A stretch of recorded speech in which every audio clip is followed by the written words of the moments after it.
천지와 만물을 창조하시고 그 가운데 함께 하시며 충만케 하시려고 오늘도 살아 역사하시고 모양과 형상대로 저희를 창조하시사 그리스도 안에 참된 인격을 회복하게 하시는 선하신 역사 가운데 저희를 있게 하셨사온데, 많은 것들이 또 구부러지고 왜곡되고 오해되어지는 속에서 저희들 어차피 살 수밖에 없는 자들인지라, 또 이 시간에도 아버지의 지혜를 간구를 드리오니 우리의 인격의 가장 깊은 곳에서부터 시작하신 아버지의 선하신 역사가 또한 그리스도의 장성한 분량에 충만한 데까지 이르게 하실 것을 믿고 감사를 드립니다. 사랑하시는 자녀들의 모든 가정들마다 아버지의 풍성하신 뜻이 얼마든지 차고 넘치기를 이 시간에 또 기도를 드리옵고, 나누고자 하는 말씀 위에 지혜의 영을 더하시고, 또 얼마라도 우리의 삶을 통하여서 회복된 심령을 통하여 아버지의 풍성하심과 사랑하심이 이 땅을 또 밝힐 수 있기를 진정으로 바라와 모든 말씀을 예수님의 이름으로 기도드립니다. 아멘.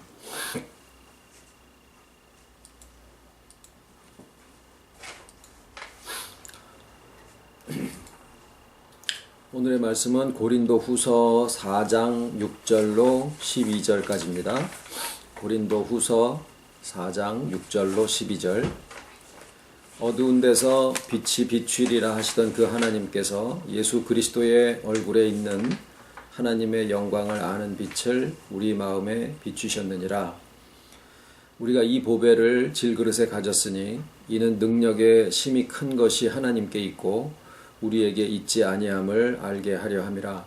우리가 사방으로 우겨쌈을 당하여도 쌓이지 아니하며 답답한 일을 당하여도 낙심하지 아니하며 핍박을 받아도 버림받지 아니하며 거꾸로 뜨림을 당하여도 망하지 아니하고, 우리가 항상 예수 죽인 것을 몸에 짊어짐은 예수의 생명도 우리 몸에 나타나게 하려 함이라. 우리 산자가 항상 예수를 위하여 죽음에 넘기움은 예수의 생명이 또한 우리 죽을 육체에 나타나게 하려 함이니라. 예수의 생명이 그런즉 사망은 우리 안에서 역사하고 생명은 너희 안에서 하느니라. 아멘.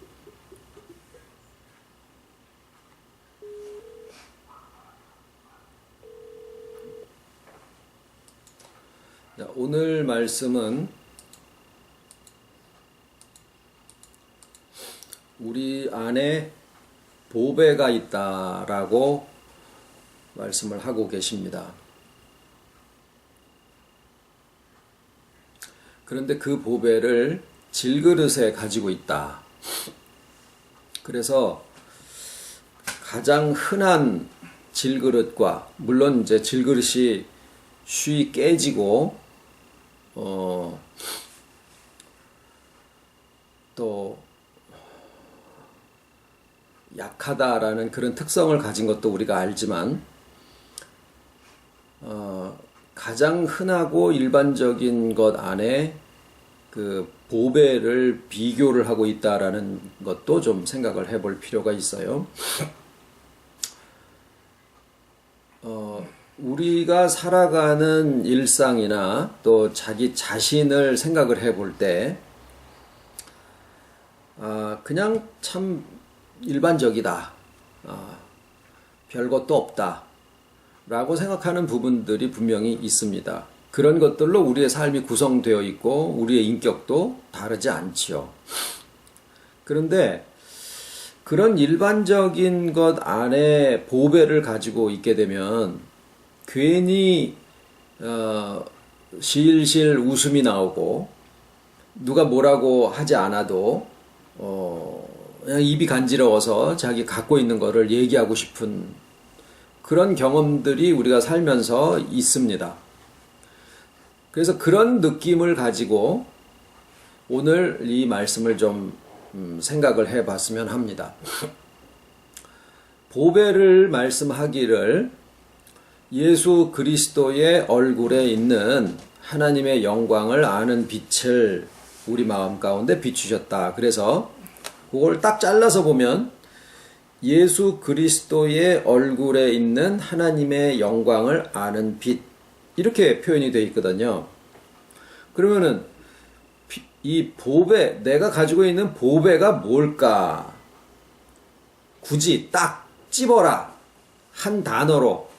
왜냐면 거기에 예수 그리스도도 나오고 얼굴도 나오고 또 하나님의 영광도 나오고 그 다음에 빛도 나오고 아는이라는 그 지식, 이것도 나오는데 그 중에서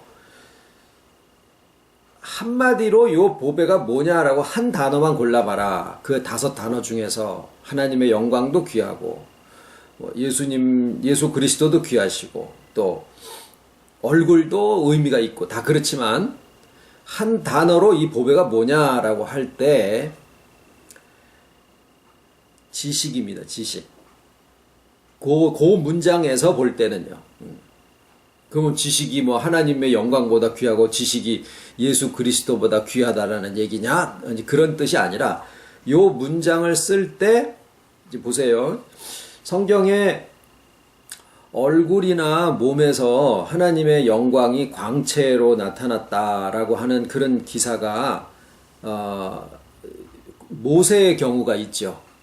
40일 동안을 시내 산에 올라가서 십계명의 돌판을 받아가지고 내려올 때 그 얼굴에서 광채가 났다. 그래서 사람들이 그것을 쳐다보기가 어려워가지고 얼굴을 가리워달라 그래서 수건을 덮었다. 이제 이런 것이 나오고요.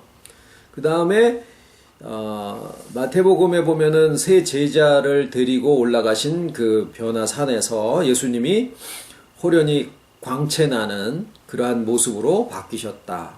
그래서 엘리야와 모세로 더불어서 서로 논의하시는 것을 목격을 하게 되죠.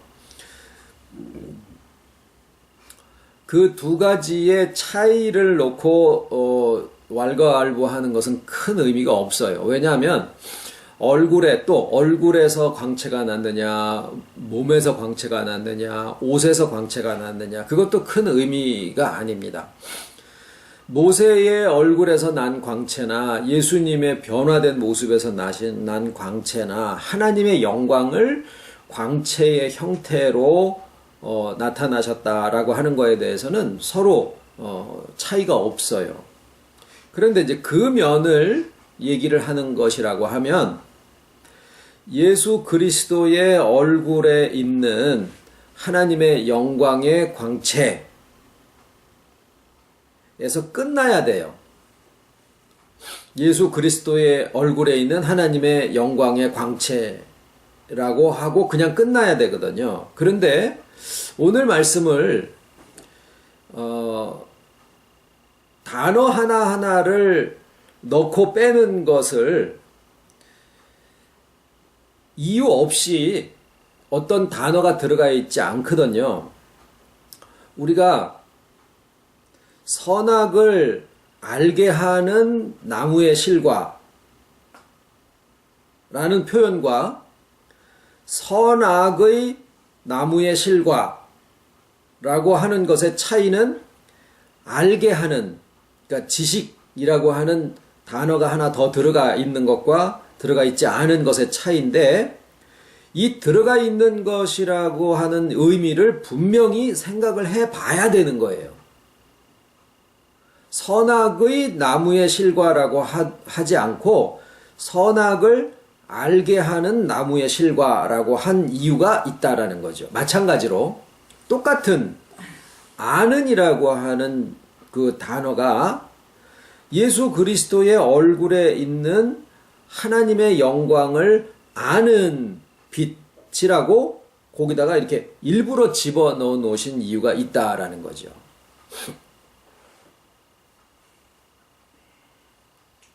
그러니까 이제 보통은 예수님 얼굴에 또는 몸에 의복에 광채가 하나님의 영광이 그렇게 나타나셨다. 또는 모세의 얼굴이 광채가 그렇게 났다. 그냥 사실을 알고 비교를 하고 이 정도에서 묵상이 끝나는 경우들이 많습니다. 근데 지식이라고 하는 것은 뭘 그 안에 담고 계시냐면 하나님의 영광이 예수 그리스도의 얼굴에 있다라는 거예요. 그래서 영광이라고 하면 스스로 취할 수 있는 게 아니죠. 아유, 어떤 사람이 참 영광스러워. 내가 혼자 골방에 앉아서 아, 나는 참 영광스러워 라고 하는 게 아니라는 거죠. 타인들에 의해서, 다른 사람들에 의해서 인정되어지는 것을 영광이라고 그래요. 뭔가가 드러나져서, 보여져서 나의 어떤 모습이 다른 사람들이 그걸 볼 때 저 사람은 어떻다 저렇다 참 좋다 뭐 잘했다 이랬을 때 그 사람들의 평판에 의해서 영광이라고 하는 것이 나타나지고 드러나지게 되는 거거든요. 그러니까 영광이라는 말은 상대성이라는 거죠. 그러면 하나님의 영광이 예수 그리스도의 얼굴에 있다라고 하면 이것이 하나의 어떤 내용을 우리에게 지금 설명하고 있는 문장이 됩니다. 하나님의 영광이 햇빛에 있을 수도 있는 거고 창조물을 통해서 나타나실 수도 있는 건데 예수 그리스도의 얼굴에서 하나님의 영광이 있다라는 것이 이렇게 연관지어서 그것을 알게 됐다라는 거예요. 그러니까 우리가 이 문장을 읽을 때 이게 보배라 그러셨는데 우리가 뭔가를 깨닫는 거구나. 어떤 내용을 설명을 하는 것을 우리가 이해해서 그것을 알게 됐구나라는 내용이에요. 마음에 빛을 비추셨다라는 것이. 근데 그것이 두 가지를 하나로 연결을 해서 이제 하나의 그 문장으로 설명을 하고 계시는데 하나님의 영광이 예수 그리스도의 얼굴에 있다. 자, 그것은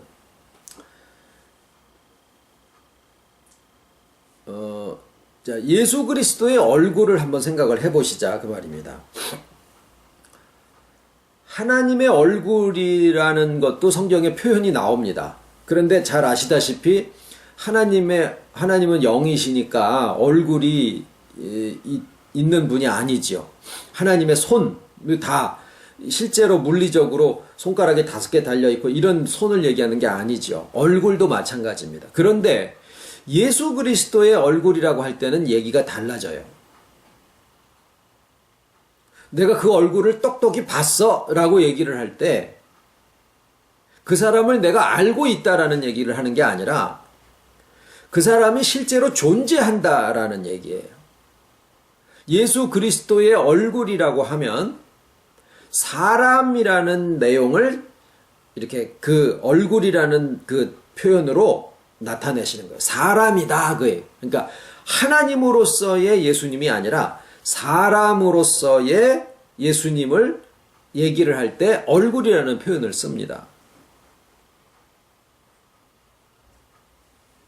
그러니까 하나님의 능력, 하나님의 자비로우심, 하나님의 지혜, 사랑 여러 가지 표현이 있을 수 있지만 하나님의 영광이라고 하셨을 때는 그 영광을 보는 사람들을 염두에 두고 얘기를 하게 되는데 그 보는 사람들에게 보는 사람들이 받아들일 수 있는 방법으로 하나님의 어떠하심이 나타나졌기 때문에 우리 입장에서 하나님을 볼 수도 없고 들을 수도 없고 느낄 수도 없고 그러는데 우리가 보고 느끼는 방식으로 하나님의 어떠하심이 나타나지니까 이걸 보니까 이것은 하나님의 영광이시야. 하나님의 영광이야. 라고 우리가 그것을 깨달음의 눈으로 알게 됐다라는 거죠. 근데 어디를 통해서냐? 예수 그리스도의 얼굴을 통해서다라고 진술을 하고 있어요. 즉 하나님의 모든 어떠하심이 사람이신 예수 그리스도로서 나타나실 때 그것을 우리가 보고 영광이라는 표현을 쓰게 된다라는 겁니다. 이것을 우리가 알게 됐다. 그게 예수 그리스도의 얼굴에 있는 하나님의 영광을 뭐예요? 아는, 그 문장의 의미를 알게 됐다라는 거예요. 역사적으로 모세나 예수님이 광채가 나게 됐다라는 얘기를 하는 게 아니라 예수 그리스도의 얼굴이라고 하는 그 사람에게 하나님의 어떠하심의 그 풍성함과 지혜로우심과 능력이 충만하신 모든 것이 사람으로서 거기서 나타나시게 되셨다라고 하는 하나의 원리를 우리가 이해하고 알게 됐다. 그게 뭐예요? 아는 지식, 그러니까 아는 빛을 우리 마음 가운데 비추셨느니라. 이 보배를 이렇게 되는 거예요. 그러니까 보배는 뭐냐? 우리가 그 사실을 알게 됐다라는 거죠. 근데 문제는 여전히 남아 있습니다. 어디에 있냐면 얼굴이라는 거, 예수 그리스도의 얼굴이라는데 여전히 문제가 있어요. 이 고린도 후서를 기록하신 분이 베드로나 사도 요한이었으면은 상황이 달라졌을 텐데, 특히 고린도 후서를 쓴 사도 바울은 예수님을 얼굴로 뵙고 안 사람이 아니에요. 목소리를 한번 들어본 적도 없는 양반이에요. 산 지역도 다소라고 하는 지금 지역은 탈수스라고 하는 곳인데, 여기는 이스라엘에게서부터 거리가 엄청 멀어요. 물론 이분도 그 베냐민 지파니까 1년에 몇 차례씩 유월절이나 이런 걸 지키기 위해서 예루살렘에 갔을 거라는 것은 우리가 상상할 수 있고, 거기 안에서의 여러 가지 종교적인 활동, 무슨 사건 이런 것에 대해서 모르지 않았을 텐데, 실제로 예수님이 유대 지방에서 활동하신 것은 그렇게 많지 않고 주로 갈릴리 지방에 있었는데, 이 탈수스라고 하는 곳에 있던 유력한 유대인 중에 하나였던 바울이 굳이 갈릴리까지 가가지고 예수라고 하는 사람을 만날 이유가 없었거든요. 예루살렘에서는 그냥 저 변방에 있는 이단의 괴수 이 정도로 분란을 일으키는 어떤 사람 이렇게만 알고 있었던 상황이기 때문에, 부활하신 후에 제자들로부터 예루살렘 교회에서 복음이 나가기 시작할 때 그것을 막기 위해서 사도 바울이 투입이 된 거라, 이 사도 바울은 예수님의 사역을 할 당시에 이렇게 만나거나 목소리를 듣거나 얼굴을 한 번도 본 적이 없는 양반이에요. 부활하신 다음에도 마찬가지예요. 이 사도행전에 바울이 사울로 있을 때, 실상은 똑같은 이름이지만은 사울이 다메섹 도상에서 예수님을 만났을 때 그 형용을 나타내신 게 아니고, 도마나 이런 사람에게 나타나신 것처럼 손가락을 뭐 대봐라, 뭐 만져봐라, 떡을 먹어보자 이렇게 해서 한 게 아니라 목소리로만 나타나신 거예요. 그것도 다른 사람들은 옆에서 천둥 소리로 듣고 사도 바울만 그것을 예수님의 나는 네가 핍박하는 나사렛 예수라 라고 그렇게 알아들었으니까, 그 목소리 떨림이나 목소리가 굵었다, 좀 여성스러웠다, 아니면은 감정적으로 굉장히 격앙되어 있다, 이런 것에 대한 의미는 전혀 없고 내용적으로 나는 나사렛 예수라 이렇게만 나타나신 거예요. 그러니까 실상 인간적인 모습의 예수 그리스도에 대한 얼굴, 모습, 목소리, 분위기, 성격, 그 인격이 어떠심 전혀 모르는 거예요, 사도 바울은. 그런데 그 사도 바울이 예수 그리스도의 얼굴에 있는 이라고 표현을 하고 있다라는 거죠. 그러니까 물리적으로 보여지는 어떤 사람의 얼굴을 얘기하는 것도 아니고, 거기서 나는 광채를 얘기하는 것도 아니고, 더군다나 예수님을 직접 만나고 얼굴 쳐다본 베드로, 야고보, 요한, 바돌로메 이런 도마 이런 사람들 실제 제자들의 경우에도 막달라 마리아도 그 지근 거리에서 예수님을 만나고 알고 있었던 그 분도 예수님을 못 알아봤고, 뭐 어떤 사람은 눈물이 앞을 가려서 웃기지 말라고 그래요. 이제 윤 장로님도 눈 뜨시고 나니까 박 권사님 얼굴에 주근깨까지 다 보인다 그러고 계시는데, 사흘 전에 돌아가신 예수님의 이걸 몰라본다라는 것은 말이 안 돼요. 디베랴 바다에 나타나셨을 때도 주신 줄 아는 거로 아무도 당신이 누구요? 라고 묻는 이가 없더라. 엠마오로 가는 두 제자도 반나절을 쭉 걸어가면서 저녁 나절에 이제 예수님 강권에서 모셔 드려가지고 축사하실 때 비로소 눈이 열려서 주님이신 줄 알아봤더라? 그러면은 거기에 계속 앉아서 얘기하고 주고받고, 아니 그건 이런 거 아니요 저런 거 아니요 막 질문도 하고 그러면서 뻔히 쳐다보면서 얘기를 했을 텐데 몰랐다. 뭐예요? 나타나는 상황과 장면에 따라서 예수님의 얼굴 모습이 다 달라지셨더라라는 거예요. 그리고 결론적으로는 그 주님의 형용이나 모습 자체가 40일의 그 과정을 통과하신 다음에는, 그 다음에는 아예 오늘날까지 부활하신 주님이 그 이후에 단 한 차례도 역사적으로 나타나셨다라는 얘기가 보고된 적이 없어요. 무슨 예수님의 수위를 엑스레이로 찍어봤더니 거기에 이런 한 40세 정도 된 유대인의 모습이 찍혔다. 이건 가톨릭에서 많이 하는 얘기들이고, 성경과 복음에 대해서 무지하기 때문에 자꾸 보이는 어떤 얼굴 형태의 그것도 결국은 뭐예요? 눈에 보여지는 것을 실상이라고 생각하게 된 인간의 변질된 형태의 신앙을 얘기를 하고 있는 거예요, 단적으로. 복음이 얘기하는 것은 뭡니까? 예수 그리스도의 얼굴에 있는 하나님의 영광을 아는 빛이라고 했을 때, 그 예수님의 얼굴은 왜 각각 아롱이 다롱이 다 상황에 따라서 달라지실 수밖에 없었고, 결국에는 나사렛 예수라고 하는 그 얼굴 자체의 의미가 전혀 없어져 버리는 완전히 변화체의 세계로 들어가 버리신 이유가 뭐냐? 그것이 그 다음에가 뭐예요? 깨달음이에요. 뭐예요? 지금의 예수님의 현 주소, 즉 그때 당시에 승천하셨다라고 하는 승천이 공간의 이동을 얘기하는 게 아니다라는 사실이죠. 승천은 보통 이렇게 몸이 슉 들려 올라가는 건데, 예수님의 승천이라고 표현되어 있는 그 내용이 무슨 하늘 공중에 하나님의 보좌가 있고 그 옆에 어린 양의 보좌가 있는 게 아닐진대는, 그 승천이 공간의 이동을 의미하는 게 아니다라는 얘기예요. 바로 그때 홀연히 사라지셨다라고 하는 이유와 그 이후에 예수님의 현 주소는 어디냐? 여기서부터 영적인 의미로 바뀌어지죠. 어린 양의 보좌가 놓여있는 자리가 어디가 돼요? 택하심 받은 자들의 인격의 가장 깊은 내면, 거기에요. 그러니까 하나님 우편에 승천하셔서 자리를 잡고 앉으셨다. 그 얘기가 뭡니까?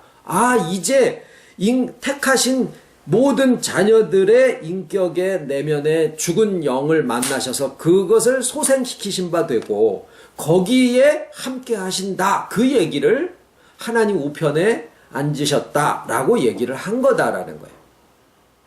그러면 하나님의 영광은 상대가 있어야 나타나신 바 되고 인정을 받을 수가 있는 것인데, 문제는 뭐예요? 하나님의 영광이 달라지시는 게 아니라, 능력이나 어떤 것이 달라지시는 게 아니라, 그거를 받아들이고 이해하고 인정하는 우리들의 상태가 하나님의 영광이라는 것과 연관이 있는 건데, 우리가 알 수 있는 바로는 어떻게 나타나져요? 예수 그리스도의 얼굴에 있다. 그 영광이. 그러니까 하나님이 창조하신 모든 것 중에 가장 형상을 따라서 빚은 바 된 것이 사람인데, 그 사람으로 나타나시게 되어 있는 것을 하늘의 미랄이신 예수께서 이 땅에 오셔서 그 원칙을 우리에게 나타내신 바 되신 것이 복음이에요. 그러면 그 복음이 이제 우리 각자의 인격의 실상이 돼서 이루어지려면은 그 예수의 부활하신 이후에 사라지신 게 아니라 우리의 인격의 내면에 보좌를 두시고 연합하신 것이 바로 그 사라지심의 실상이다라는 것을 우리가 알게 되면 그 다음에는 강물이 흘러나와 온 땅을 적시고 만국을 소성하게 하듯이 우리의 인격의 내면에 연합하신 주님의 그 성령의 강물이 그 다음에 우리의 인격을 통해서 흘러나오게 되면 그 인격에서 나오시는 것이 뭐냐면 하나님의 계획과 모든 역사하심의 풍성함이 나오게 되는데 그 나오는 것이 인격화되어서 나타나게 되고 그 인격이 어디에서 나타나느냐 하면 우리들의 얼굴로 통해서 나타나진다라는 거예요. 물론 나의 낯짝을 얘기하는 게 아니라 나의 삶의 인격 자체죠. 오죽하면 세상 사람들도 사람 나이 40이 되면은 자기 얼굴에 대해서 책임을 져라. 짜증내고 맨날 소리만 지르면은 짜증내고 소리 지르는 근육이 발달하고 그렇게 주름이 형성이 될 거고 감사한 삶 속에서 그냥 다른 사람을 더 낮게 여기고 들으려고 하고 그러다 보면은 또 그런 식으로 얼굴이 온화하게 형성이 되지 않겠느냐라는 거죠.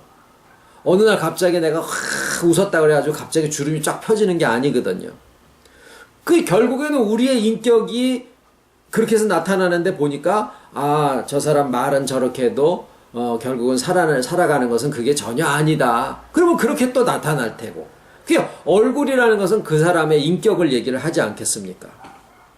그러면 그 인격이 나타나는데 보니까 뭐가 나타나? 하나님의 풍성함과 능력의 어떠하심과 계획하심과 이 충만에 대한 모든 약속이 성취되어져 가는 그러한 인격의 움직임이 그 사람의 얼굴을 통해서 나타난 바가 되니까 지금은 어떻게 되겠습니까?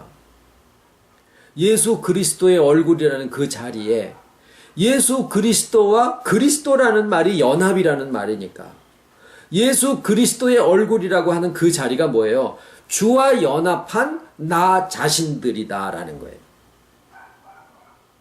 그러니까 예수 그리스도의 얼굴에 있는 하나님의 영광을 아는 빛이 우리 마음 가운데 비치면 나도 모르게 입가에서 실실실실 웃음이 나오는 거예요. 그것을 알게 됐을 때. 그 실실실 웃음 나오는 그게 내 얼굴 모습을 바꾸게 되면은 내 얼굴이 뭐가 돼요? 예수 얼굴이 된다라는 거죠. 그리고 거기에 하나님의 영광이 거기를 통해서 나타나신 바 되는 거죠.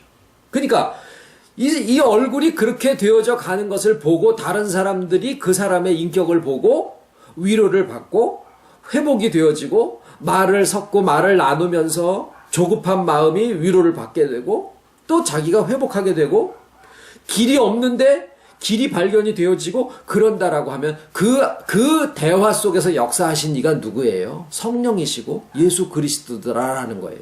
결국에는 하나님에게 대한 모든 역사가 사람의 인격이라고 하는 그 얼굴을 통해서 나타나게 되고 그 다른 우리가 하나님의 어떠하심을 느끼게 됐을 때 하나님이 우리로부터 영광을 받듯이 우리가 어떠함이 회복이 되어지고 충만되어짐에 따라서 그것을 겪은 어떤 다른 사람들이 핑계 못하지요. 내가 신앙을 몇십 년을 해왔는데 나를 가르치려고 그래? 이러고서 만약에 계속 그런다라고 하면 신앙 몇십 년 한 게 문제가 아니고 내가 그래도 목사야. 어디를 내 앞에서 아는 척을 해요? 이러면은 그 사람이 목사 아니라 목 5가 되든 목 6이 되든 간에 그 사람이 살아가는 삶을 통해서 다른 사람들은 그 사람의 말을 보는 게 아니라 그 사람에서 나타나시는 하나님의 역사를 보게 되는 게 그게 핑계치 못하니까 지금은 우리의 얼굴을 통해서 뭐가 보여요? 예수 그리스도가 보이고 하나님이 어떠하심이 나타나질 수 있게 되어 있는 게 이게 길이다라는 거. 이걸 아는 게 보배라는 거죠. 그게 보배라는 거. 이 보배를 우리가 어디에요? 질그릇에 가졌으니. 질그릇에 가졌으니. 이는 능력의 지극히 크심이 우리에게 있지 아니하고 하나님께 있음을 너희로 알게 하려 함이니라. 말씀은 이렇게 진행을 하고 있어요.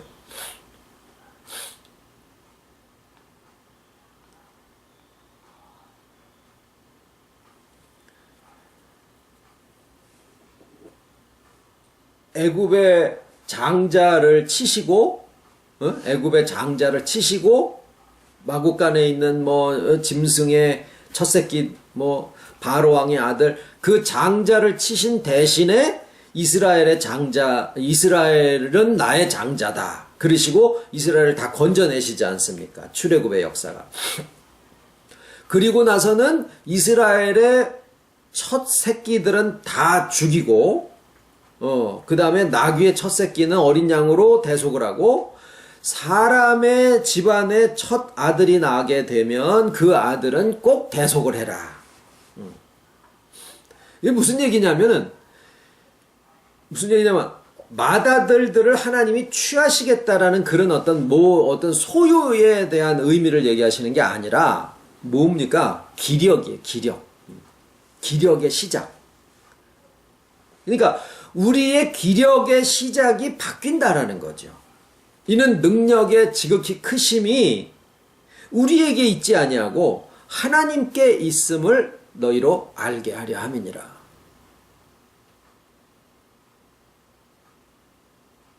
우리가 보배를 가지고 있다라고 하는 이것을 왜 자꾸 말씀을 드리냐면, 그 보배로부터 나오는 것이 우리의 기력이다라는 거예요. 사람이 살아오면서 지난번에 수요일날 그런 말씀을 드렸죠. 하나님에게서 떨어져 나온 인생은 선악을 알게 하는 지식의 나무의 열매를 따먹기 때문에 자기식의, 그러니까 지금 표현을 드리죠. 자기식을 자꾸 만들어내는 거예요. 자기의 법, 자기의 규례, 규칙 이런 것들을 나는 이렇게 살아 라고 하는 자기식을 자꾸 만들게 돼요. 그거는 고정됩니다. 하나님의 식은 고정이 아니에요. 예수님의 얼굴이 그냥 다 변하신 것처럼, 그렇다고 사람이 여기 가서는 흥, 저기 가서도 흥, 이놈도 좋고 저놈도 좋고 이러려는 얘기가 아니라 살아있다라는 얘기. 살아있다. 껍질은 자꾸 고정이 돼 있고 단단해지고 생명은 자꾸 변하고. 그런데 우리가 살아오시다 보면은 자기 식을 자꾸 만들어요. 우리가 애를 뭘 쓰실까요? 내 식으로 평생 죽을 때까지 지키려고 애를 쓰시는 그 노력으로 여태까지 살아오신 거거든요. 거기에 왜 맏아들을 치셨느냐 하면, 아들이 여럿이요. 자기 식이 여러 가지가 있어요. 자기 법이. 근데 그 법 중에서 헌법이 있고 상법이 있고 민법이 있고 무슨 사회복지법이 있고 여러 가지가 있는데, 두 법이 서로 충돌할 때는 상위법을 우선으로 적용을 하게 됩니다. 그런 것처럼 내 안에서도 일관된 게 아니라 큰 법이 있고 작은 법이 있어요. 너 옛날에 그거 안 한다고 그랬잖아. 더 중요한 일이 생겨서 안 돼요. 그거에 그 상위법이 우선이라는 거죠. 그런데 하나님이 우리를 건지실 때 우리 안에서 지금 회복의 역사가 이루어지는 거잖아요. 그 회복의 역사를 이루어 가실 때 뭘 치시느냐? 애굽의 장자를 치시는 거예요. 둘째 아들, 셋째 아들을 치시는 게 아니라 맏아들을 치신다. 다시 말하면 기력의 시작을 치시는 거예요. 그럼 나의 경우에는 뭘까요? 나에게 이루어지는 회복의 역사는 뭐예요? 자기가 제일 중요하게 금과 옥조로 여기는 그 최고의 법, 그거를 무너뜨리신다라는 거예요. 그게 하나님이 하시는 역사예요. 그러시고 우리를 취하셔요. 우리를 하나님의 장자로 취하셔.